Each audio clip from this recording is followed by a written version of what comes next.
As a gierige Nederlander and somebody who lives and likes to travel in Japan, I'm going to give you my top 10 tips to get the most out of your money while traveling in Japan, with not only my tips but also tips from the locals to get the best for your buck. Hello and ikimashou. Let's get on with it. Tip number 1. While traveling Japan, probably one of your biggest expenses is going to be on transportation. And with the current price increase of the Japan Rail Pass, looking for an alternative is actually not such a bad idea. And with this next tip, you may not only save money on transportation, but maybe also on an overnight stay, and that is going with the highway bus. If you take one at night, you don't have to book a hotel, so you save money on a stay. But even if you don't do that, it's still a very good option. I really recommend the company Willer, since it's fair and foreign friendly and has an English website. I use it all the time. A ticket from Tokyo to Kyoto can cost you up to 5,000 yen, and this is very, very cheap. With the money that you save, you can always spend on more food. And talking about food, with our next tip, I'm going to show you how you can save money on that. Tip number 2. Now everybody likes konbinis. They're convenient, the amount of choice, and let's be honest, they are everywhere. But if you like pre-prepared food from the convenience store, you can actually get most of that stuff in the supermarket. It's a really great option, and at night they lower the price because they're going to throw it away for the next day. So you'll get a little discount. And even if you don't like pre-prepared food from the convenience store or supermarkets and like to go to a fancy restaurant, we got you covered with tip number 3. Go to that fancy restaurant you want to go to during lunchtime. A lot of restaurants and businesses in Japan are a lot less busy during the afternoon. So to make it more attractive for customers to come, they lower their prices in the afternoon comparing to the evening. If you are starting to wonder about accommodation, don't worry, we got you covered with tip number 4. For accommodation, by far your cheapest option will be to go to either a guest house or a hostel.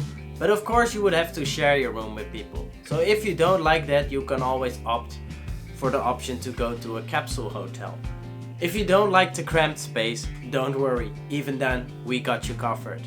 Because you can also always go to a business hotel.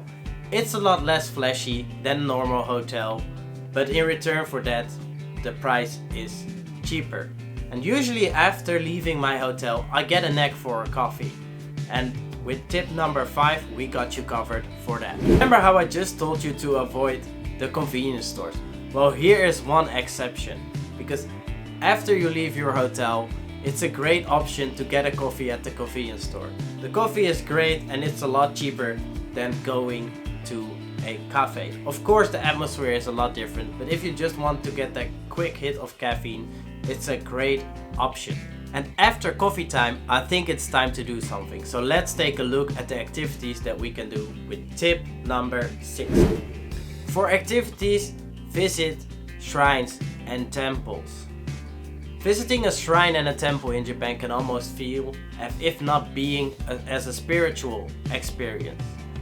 And the greatest thing of all is that it's usually completely free, with the exception here and there.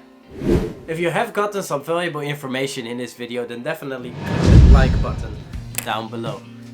Maybe there are some tips and tricks that you know that we haven't covered. Then also please leave a comment, because we want to travel Japan as cheaply and as wonderfully as we can possibly can. Let's have a conversation down below. Next tips are more seasonal bound. So with knowing that, let's get on to tip number 7. I already talked about accommodation, but please consider camping in Japan. Last year I went to Kamikochi, and up so far it has been the most amazing experience that I had in Japan. And camping can usually be a lot cheaper than going to that hotel. And it's just a wonderful experience. I really recommend you to go camping. We already covered transportation. But if you like the slow travel and don't mind going with local trains, then buying the Saishun 18 Kipu.